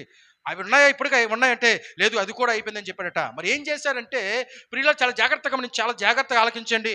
ఎలా మీరు సంతోషంగా ఉండగలిగారు? ఎలా మీకు ఆ వాక్యం దొరికింది? మీ దగ్గర ఉన్న వాక్యం అయిపోయింది, మీ స్నేహితుడి దగ్గర ఉన్న వాక్యం కూడా, షేర్ చేసుకున్న వాక్యం కూడా అయిపోయింది. మీరు ఎలా సంతోషంగా ఉండగలిగారంటే చాలా జాగ్రత్తగా గమనించండి ప్రియులరా. ఆ వరంబ్రాండ్కి తన స్నేహితుడు కూడా మరుగుదొడ్లు కడిగే ఉద్యోగం ఇచ్చారట జైల్లో. మీకు తెలుసో లేదో, జైల్లో కూడా పనులు చేయిస్తారు. ఏమండి? జైలు కూడా పనులు చేస్తారు. వీరికి ఏమి ఇచ్చారు తెలుసా? మరుగుదొడ్లు క్లీన్ చేసే, బాత్రూమ్ టాయిలెట్స్ క్లీన్ చేసే ఉద్యోగం ఇచ్చారట. మనమైతే ప్రియులారా టాయిలెట్కి వెళ్ళిన తర్వాత నీటితో కడుక్కుంటాం, కానీ ఆ పాశ్చాత్య దేశ ప్రజలు టాయిలెట్కి వెళ్ళినప్పుడు వారు పేపర్లతో కడుక్కుంటారు, పేపర్లతో తుడుచుకుంటారు. దురదృష్టవశాత్తు వీరు టాయిలెట్లు క్లీన్ చేస్తుండగా ఆ పేపర్ తుడుచుకున్న పేపర్, ఆ మలముతో, మనిషి యొక్క మలముతో ఎండిపోయిన పేపరు వీరు కనిపించిందట. అదేంటో తెలుసా? వీరు పంచిపెట్టిన బైబిల్ గ్రంథమే. వారందరూ ఏం చేస్తూ ఉన్నారు? ఆ పేపర్లు చింపేస్తూ ఉన్నారు. వారు మరుగుదొడ్డికి వెళ్తున్నప్పుడు, వారు టాయిలెట్కి వెళ్తున్నప్పుడు ఆ పేపర్తో తుడిచేసుకొని పారేస్తూ ఉన్నారు. ప్రియులారా, అటువంటి పేపర్ వీరు దొరికింది. ఏం చేసేది తెలుసా? ఆ టాయిలెట్లోకి వెళ్ళి ఆ పేపర్ని తీసుకొని వెళ్ళి ఆ యొక్క ఎండిపోయిన ఆ మరుగుదంతా కూడా నీట్గా శుభ్రంగా కడిగేసుకొని, ప్రియులారా, బయటకు తీసుకుని వస్తే అవ్వదు. చిన్న పేపర్లు తీసుకొని చిన్నగా మడత పెట్టి జోబులో పెట్టుకుంటే అవ్వదు. ఆ పేపరు అది దేవుని యొక్క వాక్యం తెలిసిందంటే శుభ్రంగా చెత్త కొట్టేస్తారు. ఆ దినాల్లో అసలు దేవుని యొక్క వాక్యం ప్రకటించడానికి వీల్లేదు, పట్టుకోవడానికి వీల్లేదు. ప్రియులారా, ఏం చేసేవాడు తెలుసా? ఆ చిన్న పేపర్ చిన్నగా మడత పెట్టి ఆ అశుద్ధముతో కంపు కొడుతున్న పేపర్ను ప్రియులారా వారు తమ నోట్లో పెట్టుకొని, ఈ బొగ్గలో ఇన్ని పేపర్లు, ఈ బొగ్గలో ఇన్ని పేపర్లు, ఆ ఇద్దరు స్నేహితులు పెట్టుకొని వారు రూమ్లోకి వెళ్ళిపోయి ఆ పేపర్లు బయట తీసి ఆ పేపర్లు చదువుకుంటూ రిజాయిస్ అవుతూ ఉండేవారు. దేవుని సన్నిధిలో ఆనందిస్తూ ఉండేవారు. ప్రియమైన దేవుని బిడ్డలారా, ఆ దినాల్లో అంత కఠినమైన పరిస్థితులు ఉంటే, ఈ దినాలు నీకు ఎవరైనా కొట్టాడా? బైబిల్ గ్రంథం చదివితే చదవమన్నా చదవ దేవుని యొక్క వాక్యాన్ని, అసలు ముట్టవు దేవుని యొక్క వాక్యాన్ని, కనీసం దీన్ని జిప్పైన తీవ దేవుని యొక్క వాక్యాన్ని. అంత ఆసామాస ప్రియులారు దేవుని యొక్క వాక్యం అంటే. దేవుని యొక్క వాక్యంతో కనెక్ట్ అవు, యెహోవా నోటి మాట ద్వారా కనెక్ట్ అవు. నువ్వు పాపము చేయకుండా బ్రతుకుతావు, పరిశుద్ధంగా జీవించగలుగుతావు. నువ్వు పరిశుద్ధంగా జీవించాలంటే మొట్టమొదటిగా పరిశుద్ధాత్మ దేవుడు ఎంత సహాయం చేస్తున్నాడో, నీ చేతికి అందించబడిన ఈ బైబిల్ గ్రంథం కూడా అంతే సహాయం చేస్తుంది. ప్రియులారా, ఈ బైబిల్ గ్రంథం 130 రూపాయలకు 150 రూపాయలకు వస్తుందంటే అది అనేక మంది మిషనరీలు ఎంతో కష్టపడితే ఈ బైబిల్ గ్రంథం నీ చేతిలోకి వచ్చింది. చాలా ఆసామాసిగా బైబిల్ గ్రంథం తీస్తూ ఉన్నావు. ఓ సహోదరు పాస్టర్ గారు ఒక ఇంటికి వెళ్ళాడట. ఇంటికి వెళ్ళి, అమ్మా రోజు బైబిల్ చదువుతున్నావు అని అడిగాడట. రోజు పాస్టర్ గారు చదివేస్తున్నానండి, బైబిల్ చదివేస్తున్నాను. యోనా చేయండి, ఎవరండి దానియేలు మూడు సార్లు ప్రార్థన చేసినట్లు నేను రోజు 3 సార్లు బైబిల్ చదివేస్తాను చెప్పిందట సహోదరి. సరే అమ్మా, చూద్దాం, బైబిల్ చదువుతున్నావు కదా, ఎన్ని రెఫరెన్స్లు నోట్ చేసుకున్నావు, ఎన్ని అండర్లైన్ గీసావు, ఎంత రాసుకున్నావు, నీ బైబిల్ తీసుకుని చూద్దాం అన్నాడట. బైబిల్ తీసి చూద్దాం అనుకుంటే చాలా జాగ్రత్తగా గమనించండి ప్రియులారా, ఆ బైబిల్ ఎక్కడో ఉందట. ఆ బైబిల్ తీసుకొని భూజంట దులుపుకొని ఇలా దులుపుకొని బైబిల్ అంతా తీసుకొచ్చింది. అంటే దాని అర్థం ఏంటి? చదివిందని అర్థం, చదవలేదని అర్థం. బ్లెస్సి చెప్పాలి, ఏమని అర్థం? బైబిల్ అంతా చదవలేదు. పాస్టర్ గారి దగ్గరికి వచ్చి జిప్పు తీసి ఇలా బైబిల్ అంతా ఓపెన్ చేసినట్టునే, ఆహా దేవుడు ఎంత గొప్పవాడండి. కారణం తెలుసా? దేవుడు ఎంత గొప్పవాడో తెలుసా? ఆ 6 నెలల క్రితం కనబట్టలేదట ఆమె స్పెట్స్. ఎక్కడో పెట్టేసాను, ఇల్లంతా వెతికేస్తుందట స్పెట్స్, కానీ స్పెట్స్ దొరకలేదు. ఈ 6 నెలల తర్వాత బైబిల్ తీస్తే బైబిల్ ఏముంది? స్పెట్స్ ఉన్నాయి. దేవుడు అంత మంచివాడు పాస్టర్ గారు, మీ దయని బట్టి బైబిల్ తీయమన్నారు, బైబిల్ తీశాను, నాకు నేను కోల్పోయిన స్పెట్స్ దేవుడు నాకు అనుగ్రహించాడు అని చెప్పిందట సిగ్గులేని ముఖంతో. ప్రియులారా మాట చెప్పంటారా? ఆమె బైబిల్ తీసి 6 నెలలు అయింది. నీవు నేను బైబిల్ తీసి ఎన్ని రోజులైంది? ఎన్ని రోజులు చదువుతున్నావు? చదివామా బైబిల్? ఎప్పుడు చదివామా? ఈ బైబిల్లో మాట నీ హృదయం లేకపోతే రేపొద్దు నువ్వు సాతాన్ని జయించలేవు. ఈ బైబిల్లో మాట నీ హృదయంలో కంటత పెట్టుకోకపోతే ప్రియులారా, ఈ మాటలు ధ్యానించకపోతే రేపొద్దున నువ్వు సాతాన్ని జయించలేవు. సాతాను వలలో కృంగిపోతావు ప్రియ సహోదరి. దేవుని యొక్క వాక్యం సెలవిస్తూ ఉంది, connect with word of God. దేవుని యొక్క వాక్యంతో కనెక్ట్ అవ్వు ప్రియులారా. బైబిల్ అంతా చాలా స్పష్టంగా తెలియజేస్తుంది ప్రియులారా, నువ్వు దేవుని యొక్క వాక్యాన్ని అభ్యాసం చేయాలట. ద్వితీయోపదేశకాండం 4వ అధ్యాయం చదవద్దు కానీ 6 నుంచి 7 వచనాల్లో ఏమని రాయబడం తెలుసా? మీ పిల్లలకు దేవుని యొక్క మాటల గురించి చెప్పండి. వారు పండుకున్నప్పుడు, వారు లేచినప్పుడు, వారు అన్నం తింటున్నప్పుడు, వారితో పిచ్చపాటి మాట్లాడుకుంటున్నప్పుడు, ఇష్టానుసార మాటలు మాట్లాడకుండా దేవుని ప్రేమను గురించి, దేవుని త్యాగను గురించి, దేవుని గురించి మీరు మాట్లాడండి. ఆ మాటలు వారికి ఏం చేయాలో తెలుసా? అభ్యాసం చేయండి అన్నాడు. Exercise the word of God. నువ్వు దేవుని యొక్క వాక్యాన్ని ఎక్సర్సైజ్ చేయాలంటే ప్రియులారా, నువ్వు దేవుని యొక్క వాక్యాన్ని అభ్యాసం చేయాలంటే, దేవుని యొక్క వాక్య ప్రకారంగా నువ్వు జీవించాలంటే, నువ్వు ఆ వాక్యాన్ని మెడిటేట్ చేయాలి, ధ్యానం చేయాలి. మనం చదువుకున్నాం కదా ఆ కీర్తన కింద 1వ కీర్తన 1వ వచనం, ఏమంటే దుష్టుల ఆలోచన చొప్పున నడవక, పాపుల మార్గము నిలువక, అపహాసకులు కూర్చుండు చోట కూర్చుండక, ఏమంటే యెహోవా ధర్మశాస్త్రం ఆనందించు దానిని చదువువాడు ధన్యుడు అని రాయబడి ఉందా? ఏం చేయాలండి? దాన్ని దివారాత్రములు ధ్యానం చేయాలి. అలా దివారాత్రములు వాక్యమును ధ్యానం చేయాలంటే ఆ వాక్యం మన కంఠస్తుండాలి. ఇప్పుడు చెప్పారు కదా, దుష్టుల ఆలోచన చెప్పినట్టే చెప్పేస్తారు, ఎందుకంటే మీరు సండే స్కూల్ నేర్చుకున్నారు. వాక్యం యెహోవా నా కాపరి టక్కని చెప్పేస్తారు, ఎందుకంటే సండే స్కూల్ నేర్చుకున్నారు. మీరు పెద్ద తర్వాత ఏ వాక్యాలు నేర్చుకున్నారు? ఎన్ని వాక్యాలు కంటతా ఉన్నాయి? ఒక 10 వాక్యాలు కంటతా నిలబడి చెప్పండి, అక్కడే చెప్పేస్తారు ఎన్ని వాక్యాలు కంటతా ఉన్నాయో. యెహోవా నా కాపరి, దుష్టుల ఆలోచన చెప్పిన అవి కాకుండా ఏమైనా కొన్ని వచనాలు చెప్పగలరు ఎవరైనా సరే? కంటతా ఉండాలా, హృదయంలో కంటతా పెట్టుకోవాలి, హృదయంలో భద్రపరచుకోవాలి. హృదయంలో భద్రపరచుకున్న వాక్యాన్ని ధ్యానం చేయాలి. ధ్యానం చేసిన వాక్యాన్ని ప్రియులారా దాన్ని ఏం చేయాలంటే అభ్యాసంగా ఎక్సర్సైజ్ చేయాలి. ఇప్పుడు హృదయంలో కంటత పెట్టుకోవాలంటే ఏం చేయాలో తెలుసా ప్రియులారా? ఆ వాక్యాన్ని ఏం చేయాలో తెలుసా? చదవాలి. ఆ వాక్యాన్ని చదవాలి. ప్రకటన గ్రంథం 1వ అధ్యాయం 3వ వచనం ప్రకారం ఏమంటో తెలుసా? ఈ ప్రవచన వాక్యములను చదువువాడును దాని ప్రకారం గైకొనువాడును ధన్యుడు అనే లెక్కన మాట్లాడుతుంది. దాన్ని చదవాలి. అది చదవాలంటే దేవుని యొక్క వాక్యాన్ని నువ్వేం చేయాలో తెలుసా? నువ్వు భుజించాలి. అంటే అర్థం ఏంటంటే నువ్వు వినాలి. రివర్స్లో వస్తాను, చాలా జాగ్రత్తగా గమనించండి. మొట్టమొదటిగా దేవుని యొక్క వాక్యాన్ని వినాలి. విన్న ఆ వాక్యాన్ని నువ్వు చదవాలి. చదివిన వాక్యాన్ని నీ హృదయంలో కంటతా పెట్టుకోవాలి. కంటతా పెట్టుకున్న వాక్యాన్ని నీ హృదయంలో ధ్యానించాలి. ధ్యానించిన ఆ వాక్యాన్ని నీ జీవితంలో అప్లై చేసుకోవాలి. అప్పుడు ఆ వాక్యం ఏం చేస్తుంది తెలుసా? నిన్ను పరిశుద్ధంగా మారుస్తుంది. గడి హల్లెలూయా చెప్పండి. హల్లెలూయా. దేవుని వాక్యం దగ్గరికి వస్తున్నామా? దేవుని వాక్యం వింటున్నాం, అప్పుడప్పుడు దేవుని యొక్క వాక్యం చదువుతున్నాం, ఏవో విషయాలు కంటతా పెడుతున్నావు. నెమరు వేయగలుగుతున్నావా?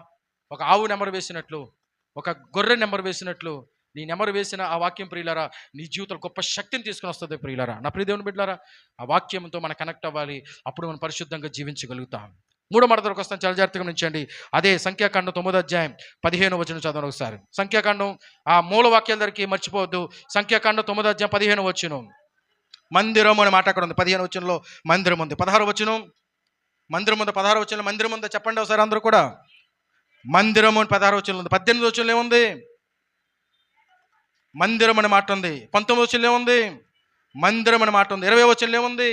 మందిరం అనే మాట ఉంది. 22వ వచనంలో ఏముంది? మందిరం అనే మాట. ఇంటికి చదువుకోండి ఈ విషయాలన్నీ కూడా. ఇక్కడ ఫ్రీక్వెంట్గా చెబుతున్న 3వ మాట ఏంటో తెలుసా? మొట్టమొదటిగా ఎవరితో కనెక్ట్ అవ్వమన్నాడు? ఎంతమంది గుర్తుందో? ఎవరితో కనెక్ట్ అవ్వమన్నాడు? మేఘముతో కనెక్ట్ అవ్వమన్నాడు. రెండోది ఎవరితో కనెక్ట్ అవ్వమన్నాడు? యెహోవా మాటతో కనెక్ట్ అవ్వమన్నాడు. మూడోదిగా దేంతో కనెక్ట్ అవ్వమంటున్నాడు? మందిరముతో కనెక్ట్ అవ్వమంటున్నాడు. మందిరం అనగా దేవుని యొక్క సన్నిధి ప్రియులారా. నా ప్రియ దేవుని బిడ్డలారా, దేవుని యొక్క సన్నిధికి వస్తున్నామా? ఖాళీ లేదు బ్రదర్. వద్దామని ఆలోచన ఉంటుంది, చాలా రోజులకు వద్దామని ఆలోచన ఉంటుందండి, కానీ ఏం లేదు, మాకు ఏం లేదు. అర్థమవుతుందా? ఏమి లేదు, మాకేం లేదు, బిజీ. ఏమండి చాలా మంది ప్రియులారా మందిరం రావడం చాలా నిర్లక్ష్యం అండి. మందిరం రావడానికి ఇప్పుడు కూడా నిర్లక్ష్య పెట్టద్దు ప్రియులారా. ఎందుకో తెలుసా, మందిరంలో ఏముంది అని మీరు చూసినట్లయితే చూడండి ఒకసారి 27వ కీర్తన దగ్గర రండి. ఒకసారి 27వ కీర్తన 4వ వచనం చదవండి. ఒకసారి 27వ కీర్తన 4వ వచనం స్పీడ్గా చదువుదాం, నేను ముగించేస్తాను. 27వ కీర్తన 4వ వచనం చదవమ్మా. యెహోవా యొద్ద ఒక వరం అడిగి తిని దాన్ని నేను వెతుకుచున్నాను, యెహోవా ప్రసన్నతను చూచుటకును ఆయన ఆలయములో ధ్యానించుటకును నా జీవిత కాలమంతయు నేను యెహోవా మందిరములో. ఈయన ఎప్పుడండి చెప్పాలి, చదివిన అమ్మాయి చెప్పాలి. ఎప్పుడట? నా జీవిత కాలమంతా. ఎందుకని? యెహోవా మందిరములో ఏముందో తెలుసా? ఆయన ప్రసన్నత ఉంది. యెహోవా మందిరంలో ఏముందో తెలుసా ప్రియులారా? ఆయన గురించి ధ్యానాలు ఉంటాయి. నువ్వు దేవుని యొక్క మందిరంకి వస్తే దేవుని యొక్క మాటలు ధ్యానిస్తావు. నువ్వు దేవుని యొక్క మందిరంకి వస్తే దేవుని యొక్క ప్రసన్నత నీ మీద ఉంటుంది. ప్రియులారా, సొలొమోను రాజు మందిరం కట్టినప్పుడట, ఆయన మందిరం కట్టిన 7 సంవత్సరాలు ఆరంభించిన తర్వాత ఆ మందిరం స్టార్ట్ చేసిన రోజు, ప్రతిష్ఠ చేసిన రోజు ఆయన బలి అర్పణ అర్పించి ఆ బలిపీఠం ముందుండి ఒక ప్రార్థన చేయడం ప్రారంభించాడు. ఏమని ప్రార్థన చేశాడు తెలుసా? యెహోవా, ఆకాశ మహాకాశాలు పట్టిన దేవా, ఈ మందిరం నీకు ఏమాత్రం కూడా సరిపోదు ప్రభువా, అయినను నీ ప్రజలతో నివాసం ఉండడానికి ఒక మందిరం నిర్మించమని చెప్పావు.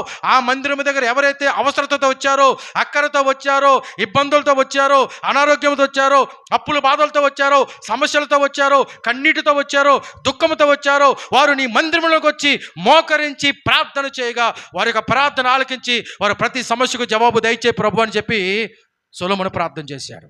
ప్రభువా, నువ్వు కట్టిన ఈ మందిరం మీద ప్రభువా నీ మనస్సు నిలుపు ప్రభు అని ప్రార్థన చేశాడు. నువ్వు కట్టిన ఈ మందిరం మీద ప్రభువా నీ కనుదృష్టి నుంచి ప్రభు అని ప్రార్థన చేశాడు. నువ్వు కట్టిన ఈ మందిరం మీద ప్రభువా అయ్యా నీ మనసు నిలుపు, అద్భుతాలు జరిగించి ప్రభుని ప్రార్థన చేస్తే ఆ ప్రార్థన ముగించి యేసు నామములో వేడుకుంటున్నాం తండ్రి ఆమేన్ అని చెప్పగానే ఆకాశం నుంచి అగ్ని వచ్చి ఆ యొక్క బలిపీఠాన్ని దహించి వేసింది. ప్రియులరా, దాని అర్థం ఏంటో తెలుసా? దేవుడు సొలొమోను యొక్క ప్రార్థన ఆలకించాడు. నా ప్రియ దేవుని బిడ్డలారా, దేవుని యొక్క మందిరం దేవుని యొక్క కన్నుదృష్టి నిలిచే ప్రాంతం ఇది. దేవుని యొక్క మందిరం దేవుని యొక్క మనసు నిలబడే ప్రాంతం ఇది. దేవుని యొక్క సన్నిధిలో నువ్వు మోకరించి ప్రార్థన చేస్తే అది ఎటువంటి సమస్య అయినా సరే ప్రియులారా నీ జీవితంలో అది నెరవేర్చే మందిరం ఇది. ఆ మందిరంతో నువ్వు కనెక్ట్ అవ్వాలి. ఆ మందిరాన్ని నువ్వు పక్కకు వెళ్ళిపోవడానికి వీల్లేదు. మందిరాన్ని నిర్లక్ష్యం చేయడానికి వీల్లేదు. ఇప్పుడు వాక్యం చదవండి. నీలమణి పిల్ల ఆ అమ్మాయి 8th క్లాస్ 9th క్లాస్ చదువుతున్నప్పుడు ఒక పెద్ద కొబ్బరి బొండ, పచ్చిగా ఉన్న కొబ్బరి బొండ ఎక్కడ పడిపోయిందమ్మా?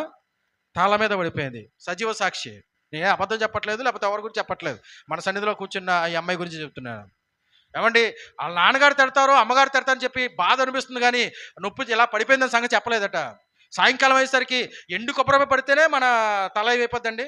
అది పచ్చి కొబ్బరికాయ 17 మీటర్లో 18 మీటర్లు 20 మీటర్ల ఎత్తులో ఉన్న కొబ్బరి చెట్టు నుంచి ఒక కొబ్బరికాయ సరాసరిగా బౌన్స్ అవ్వకుండా డైరెక్ట్గా పడిపోయింది, నెత్తిమే పడిపోయింది.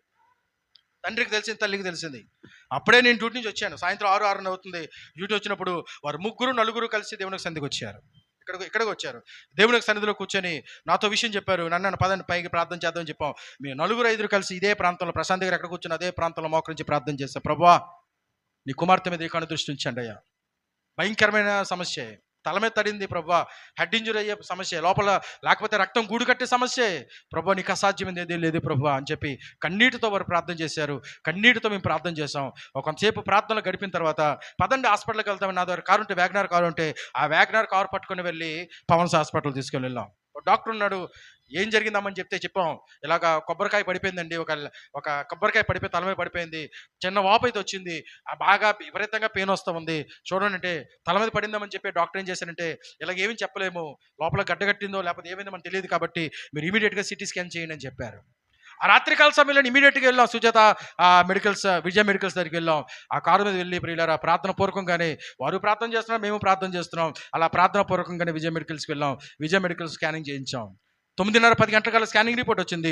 ఆ స్కానింగ్ రిపోర్ట్ వచ్చిన తర్వాత మరలా ఆ డాక్టర్ చూపిస్తే ప్రియులారా అద్భుత రీతిగా ఆశ్చర్య రీతిగా నా దేవుడు చేసిన కార్యం ఏంటి తెలుసా? అంత పెద్ద కొబ్బరి బొండ తల మీద డైరెక్ట్గా పడిపోయినా సరే ఏ నరానికి దెబ్బ తగలేదు, ఏ బ్లడ్ కట్ అవ్వలేదు. కొద్ది దినాలు మెడిసిన్ వాడిన తర్వాత ఆమె కంప్లీట్గా నయమైపోయింది. ప్రియులారా గడికి హల్లెలూయా చెప్పండి. హల్లెలూయా. కారణం ఏంటి తెలుసా? యెహోవా మందిరంలో ఎవరైతే ప్రార్థన చేస్తాడో దేవుడు ఆ ప్రార్థన ఆలకిస్తాడు, తగిన కాలంలో జవాబు తెస్తాడు. కనెక్ట్ అవుతున్నావు మందిరానికి? దేవుని మందిరం అంటే చాలా మంది నిర్లక్ష్యం ప్రియులారా. దేవుని మందిరం రారు.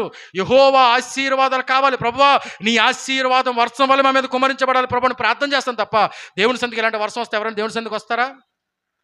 ఏమండి, సమ్మర్ వెకేషన్ అయితే దేవుని సన్ని విడిచిపెట్టి ఊర్లో వెళ్ళిపోతూ ఉంటాం. పండగ అయితే విడిచిపెట్టి ఊర్లో వెళ్ళిపోతూ ఉంటాం. ఏదో ఫంక్షన్ అయితే విడిచిపెట్టి ఊర్లో వెళ్ళిపోతాం. ఫంక్షన్ అయితే మన పిల్లలు స్కూల్కి మానిపించాం, కానీ చర్చిని మానిపించేస్తాం ప్రియులారా. ఏమండి, మందిరం అయితే చాలా మంది నిర్లక్ష్యం. కానీ దేవుడు ఏమంటాడో తెలుసా? మందిరంతో కనెక్ట్ అవ్వు. పరిశుద్ధమైన జీవితం జీవించాలంటే మొట్టమొదటి మేఘంతో కనెక్ట్ అవ్వాలి. మేఘం అంటే పరిశుద్ధాత్మ దేవునితో కనెక్ట్ అవ్వాలి. రెండవదిగా యెహోవా మాట అంటే దేవుని యొక్క వాక్యంతో కనెక్ట్ అవ్వాలి. మూడవదిగా మందిరం అంటే మందిరంతో నువ్వు కనెక్ట్ అవ్వాలి. ప్రతి ఆదివారం కొన్ని మోకాలు ఈ మందిరంలో వెయ్యాలి ప్రియులరా. చివరికి ఒక మాట చూపించి ముగించేస్తాను చూడండి ఒకసారి. అదే సంఖ్యాకాండం 9వ అధ్యాయం. ఈసారి చదవండి, 23 వచనం. ఎవరైనా గట్టిగా చదవండి ఒకసారి. సంఖ్యాకాండం 9వ అధ్యాయం 23 వచనం చదవమ్మా.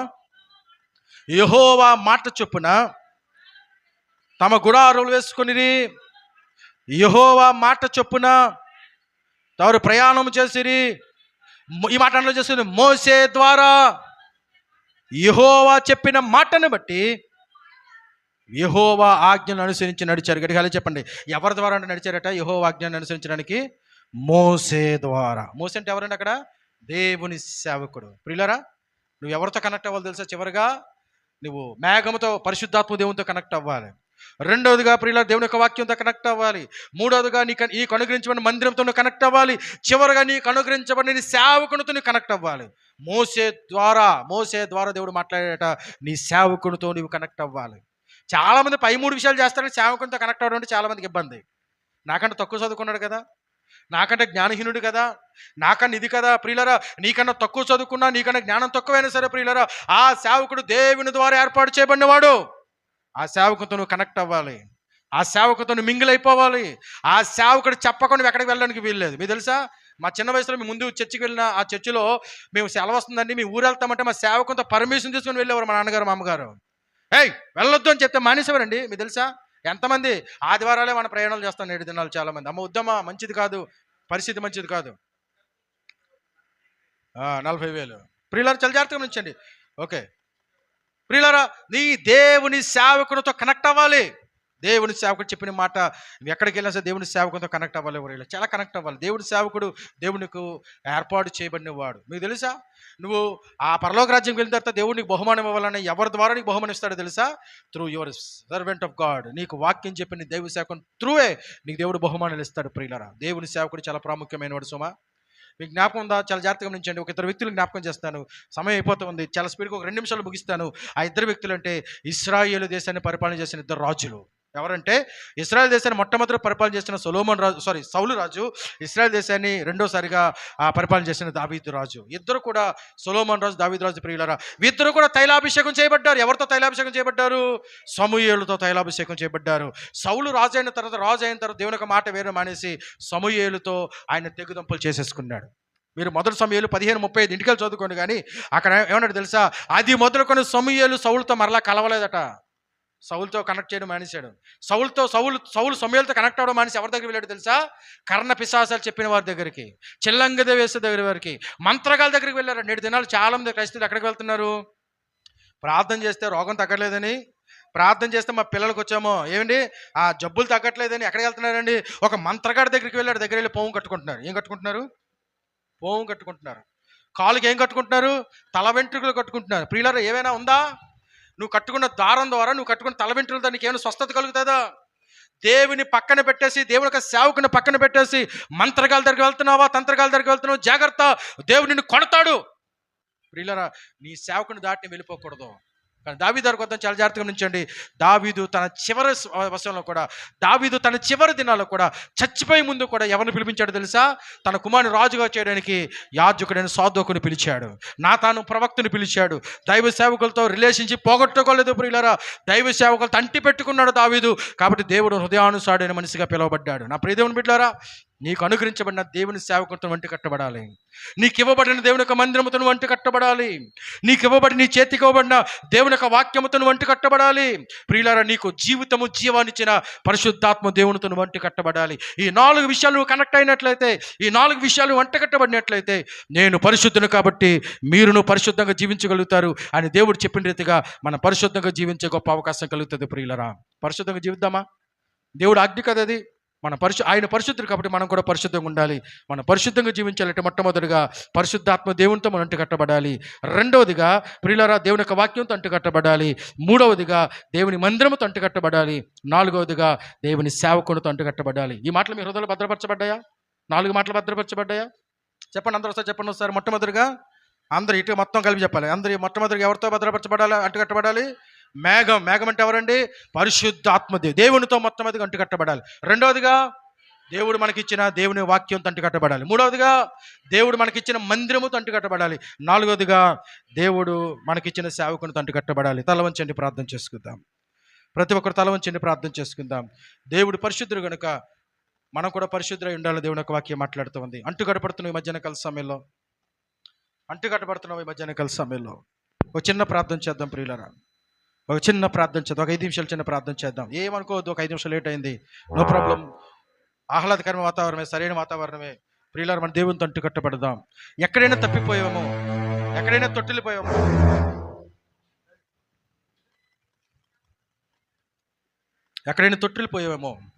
దేవుని వాక్యం ద్వారా తొట్టిల్లిపోయామేమో, దేవుని సేవకుని ద్వారా తొట్టిల్లిపోయామేమో, దేవుని మందిరం ద్వారా తొట్టిల్లిపోయామేమో, దేవునితోనే నీ కనెక్షన్ లేదేమో.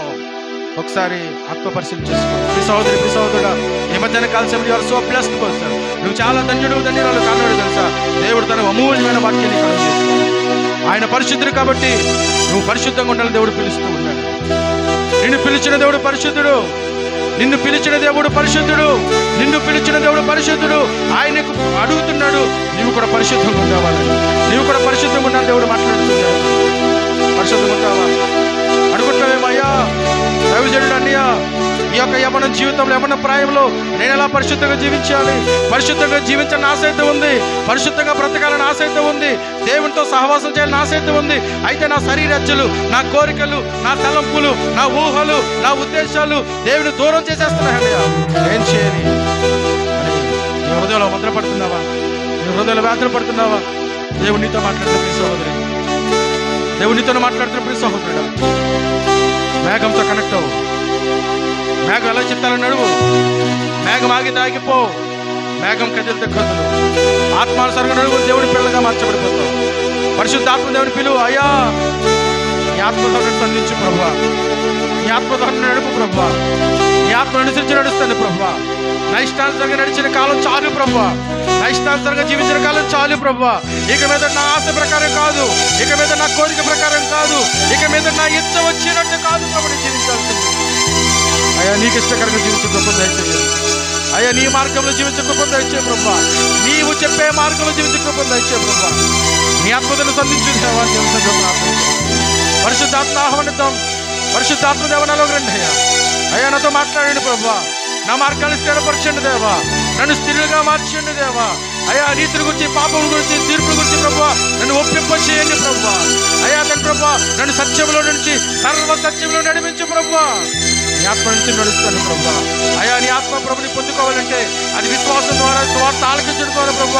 విశ్వాసంతో నీ ఆత్మ పొందుకుంటున్నాను ప్రభు. అయ్యా, నేను పొందుకున్న ఆత్మ ప్రభు బయటికి వెళ్ళకుండా, నీ ఆత్మ నుంచి దూరంగా వెళ్ళిపోకుండా ప్రభు నీ సహాయం దయచే ప్రభుని ప్రార్థన చేద్దాం. ఏ ఒక్కరు మౌనంగా ఉండదు ప్రియులారా. ఈ మధ్యన కలిసి దేవుడితో మాట్లాడుతూ ఉన్నాడు, పరిశుద్ధాత్మ దేవుడితో మాట్లాడుతూ ఉన్నాడు. నీతో కనెక్ట్ అవ్వాలని దేవుడు ఇష్టపడుతూ ఉన్నాడు. నీ జీవితంలో తన మార్గం నడిపించాలని దేవుడు ఆశపడుతూ ఉన్నాడు. నువ్వు ఒక ప్రయోజనకరమైన పాత్రగా దేవుడిని మలచాలని ఇష్టపడుతూ ఉన్నాడు. నీ జీవితం ప్రియులారా దేవునికి ప్రయోజనకరంగా ఉండాలి. నీ జీవితం ప్రియులారా దేవునికి ఇష్టకరంగా ఉండాలి. నీ జీవితము దేవునికి సంతోషపరిచే వ్యక్తిగా ఉండాలి. నువ్వు ఎవరు సంతోషపరుస్తున్నావు? మధ్యాహ్నం కలిసి సమయంలో మనుషులు సంతోషపరుస్తున్నావా? దేవుని సంతోషపరుస్తూ ఉన్నావా? దేవుని చూసి ఆనందపడుతున్నా లేదా? ఒక్కసారి జ్ఞాపకం చేసుకో. ఒక్కసారి ఆత్మదేవతో మాట్లాడు. ఆత్మదేవా, నాతో కనెక్ట్ అవ్వండి. నేను మీతో కనెక్ట్ అవ్వడానికి ఇష్టపడుతూ ఉంటాను. ఆత్మదేవా, నీ మాట చొప్పున జీవించే కృపను దయచే ప్రభు. నీ వాక్యం చొప్పున బ్రతికే కృపను దయచే ప్రభు.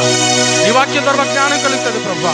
నీ వాక్యాన్ని బట్టి ప్రభు అయ్యా మాకు పాపమును జయం కలుగుతుంది ప్రభు. నీ వాక్యం అలా ఉంటే ప్రభు మీ శత్రువులు జయించగలుగుతారు ప్రభు. అటువంటి నీ వాక్యాన్ని చదివి గొప్ప కృపను దయచే. ఎంతో మంది మిషనరీలు ప్రభు ఎంతో కష్టపడితే ప్రభు ఈ బైబిల్ చేతికి రాలేదు ప్రభు. అయ్యా, నీ వాక్యం చదువుతానయ్యా, నీ వాక్యాన్ని ధ్యానిస్తాను ప్రభు. నీ వాక్యాన్ని వింటాను ప్రభు. నీ వాక్యాన్ని మెడిటేట్ చేస్తాను ప్రభు. నీ వాక్యాన్ని అన్వయించుకొని జీవిస్తాను ప్రభు. అయ్యా, నీతో అన్వయించుకొని జీవితం గొప్ప కృపను దయచే ప్రభు అని చెప్పి దేవుని సంతో ప్రార్థించాను. అయ్యా, నువ్వు నాకు ప్రేమించిన సంఘానికి ప్రభు డిస్కనెక్ట్ అవ్వను ప్రభు. సంఘాన్ని విడిచి వెళ్ళిపోయిన చాలా మంది ఉన్నారు. ఎన్నే ఎంబ్రే అనే వారు నన్ను విడిచి వెళ్ళిపోయారు అని పౌలు భక్తులు మాట్లాడే ప్రియులారా, అయ్యా ప్రభా నేను ఎన్నే ఎంబ్రేలాగా ఉండడానికి వీల్లేదు ప్రభా. నీ సంఘముతో ప్రభా, నీ మందిరముతో ప్రభా అంటుకట్టుకుంటే గొప్ప కృపను దయచేయండి. మందిరాన్ని విడిచిపెట్టకుండా ప్రభా, మందిరంలో ఉన్న ప్రభా మాధురిని విడిచిపెట్టకుండా ప్రభా నీ సహాయం దయచేయండి ప్రభా. అయా మందిరంలోని ప్రసన్నత ఉంది ప్రభా, మందిరంలోని ధ్యానం ఉంది ప్రభా, మందిరంలో నీ కొరకైన మార్గాలు బోధించబడతావు ప్రభా. నువ్వు బోధించే మార్గంలో ప్రభా నడవడానికి మందిరం ఎంతో ప్రభా అయ్యా గొప్ప కార్యాలు చేస్తుంది ప్రభా. అటువంటి మందిరంతో ప్రభా ప్రభా డిస్కనెక్ట్ అవ్వకుండా ప్రభా నీ సహాయం దయచేయండి ప్రభా. ప్రార్థన చేద్దాం ప్రభా. నువ్వు నన్ను ప్రేమించి ప్రభా, నువ్వు నాకు దైవశాఖ ఇచ్చావు ప్రభా. ఆ దైవశాఖతో కనెక్ట్ అయ్యి గొప్ప కృపను దయచేయండి. నా జీవితకాలం అంతా ప్రభా I will connect with my servant of God. నా సేవకుతో కనెక్ట్ అవుతాను ప్రభా, నా సేవకు చెప్పినట్టుగా నడుస్తాను ప్రభా. సహాయం చేయండి. వికృతం ప్రార్థన చేద్దాం. ఎక్కడ పడిపోయావు, ఎక్కడ కృంగిపోయావు, దేవుడితో మాట్లాడుతూ ఉన్నాడు. ఎక్కడైనా కృంగిపోయినట్లయితే, ఎక్కడైనా పడిపోయినట్లయితే, ఎక్కడైనా దూరంగా ఉండినట్లయితే పోయినారా ఒకసారి దేవుడి సందులో మనం ఒప్పుకుందాం. దేవుడి సందులో మనం ఒప్పుకుందాం. దేవుడి సందులో ప్రార్థన చేద్దాం. ప్రార్థన చేసుకొని పనులు పాల్గొంటున్నాం. ప్రార్థన చేసుకొని పనులు పాల్గొంటున్నాం. ప్రతి ఒక్క ప్రార్థన కనిపెట్టండి. ఒక 2 విషయాలు దేవుడి సన్నిధిలో మౌనంగా, ఈ 4 విషయాలతో ఎంత కనెక్షన్తో ఉన్నావో ఆ కనెక్షన్ ఎస్టాబ్లిష్ చేసుకో.